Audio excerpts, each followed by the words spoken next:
Hi, Marlena here, or my hands at least, and my dog Sappho. Hey, Sappho! Hello! She's very busy washing her paws. Um, Another video indoors because the winds are just picking up in this summer that it should be. It's raining one day, it's sunny the next day, but it's very windy, and the wind goes into my microphone. So I can't film outdoors. And then I thought, well, why not show you a little bit of what I do when I sit here in the long winter nights, and at the same time reveal a realization that I made yesterday, that I'm a coward. I am a person with quite high self confidence and very low self esteem. Now, I hide that pretty well, I guess, to most people.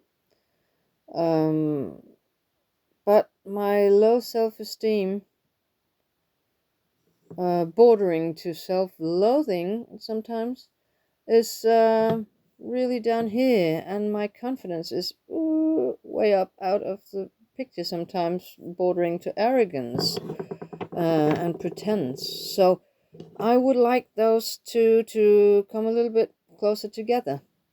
And I realized that I've been using strategies to hide from that low self-esteem that I don't like. The strategies that my mother used as well, and that I really hate when I see it in other people or meet it in other people. So I'm going to stop doing that. And what I'm doing is I downplay my competences in a way so that other people should praise me for what I do, and I don't do it myself, and that's annoying. It's fake modesty. It is reverse bragging. It is annoying. So I I've learned this. I've come to this realization by making videos for YouTube and for you guys, because I have to formulate a lot of things. I have to do my thoughts. I have to verbalize my thoughts more than I I usually do when I'm just on my own here. And in doing so, I realized that I told you that I am not going to do any tutorial videos. I'm not going to do any how to, because who am I to say how to do anything? That I would only do videos on how I do things. And I realized yesterday that's a very, very cowardice strategy out of owning your competences. And I was thinking about it in connection with my Norwegian round stack that I showed you. And I would like to show you how to build one of those. That's not going to be now, because I'm in no need of building one now. But in the spring I will be doing it. And that will be a tutorial, but of course I know how to do it. I've made 5 of them, and I guess I'm just as much an expert on it as any man that makes a video and puts it on the internet and says, I've just read about it, and he's making the first one and measuring everything and doing the maths and calling themselves experts right away because now they have built one after studying it. So have I. I've built 5. I know how to do it. So that's a promise that is spoken out now to the world, that I'm gonna stop being afraid. I'm gonna stop being afraid of coming on as pretentious or anything, because it's not a real fear. It's a fear that makes my heart go really. I'm shaking a little bit just saying these things, and my heart is really beating fast. But that just shows me that what an erratic fear that I've been going around with, and and how stupidly that I have made such strong strategies to save myself from putting myself out there, from owning my competences. That has to change. I'm 60 years old. I have to grow up. And yeah, so that's my realization. And at the same time, I could take the opportunity to show you a bit of what I do. These are sporks. I do a lot of sporks. I thought they would be a sales object. Not many people buy them, so I give everybody I know sporks as presents. Sometimes I carve the names in here, and that's a very personalized little present. These are not quite done yet, so they're kind of raw and rough in their looks. Sometimes I like to keep them that way. It can be on purpose that you leave the knife marks here to make it look a bit rustic.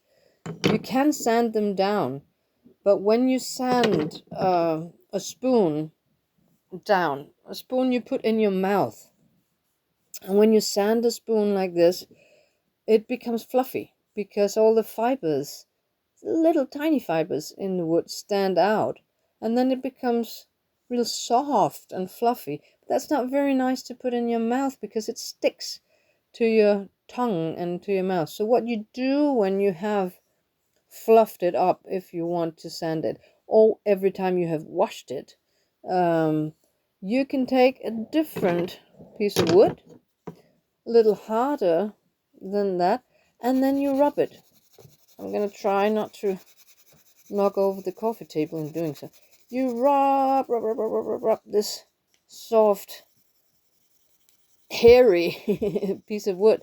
I don't know if you can see it, that it gets hard and shiny where you rub it. I'll try to show you. It's not very easy to see, but you can feel it very clearly. It's the same thing you did when you played with clay when you were a child, and used the back side of a teaspoon to flatten the clay and make it all smooth and shiny. You do that, and then a little drop of olive oil on it, and then it's nice to put in your mouth when you eat with it. You can eat anything with this, cold and warm, soup and ice cream. Not at the same time, that's disgusting, but yes. And then I do these necklaces, and yeah, it's a branch from somewhere and cut out into slices. Now this I cut on a bandsaw, and I've stopped doing that because I'm so scared of those rotating machines. It's just a split second, and they take your fingers and they do weird things. Don't like it anymore. So these I cut by hand, and they're quite a bit thicker. It's a different kind of wood. I don't know. I don't remember what this was, but it's very nice, I think. I'm rounding the edges a bit with the knife, as you saw. I'm going to sand them down to smooth and shiny. And then the magic starts when they get a little drop of oil. And the colors really stand out. Drill a hole, find the balance point and drill a hole there. And then put a leather string in them, like this. I make what is called a cat's eye on here. A special knot you tie up just so that it's firm. And then I make a double knot that I tie on each side of this string. Then you can tighten it up when you wear it around your neck, so it's not so long and hanging far down. Tighten it up, like that. And of course, when you need to put it over your head, you loosen the knots here. Loosen the knot, and then you have a longer string. Look at that. That's because I'm pulling out on the sides here. You can't see that on the screen. So pull there. You have a very, very long string, and pull them the other way. It gets shorter. Wait. That's smart. I didn't think of it myself. I don't have to say that because I'm not making excuses anymore. Nothing that we teach any others we have, yeah, a little bit we have figured out ourselves, but everything we have learned it along the way, and it's okay to pass it on.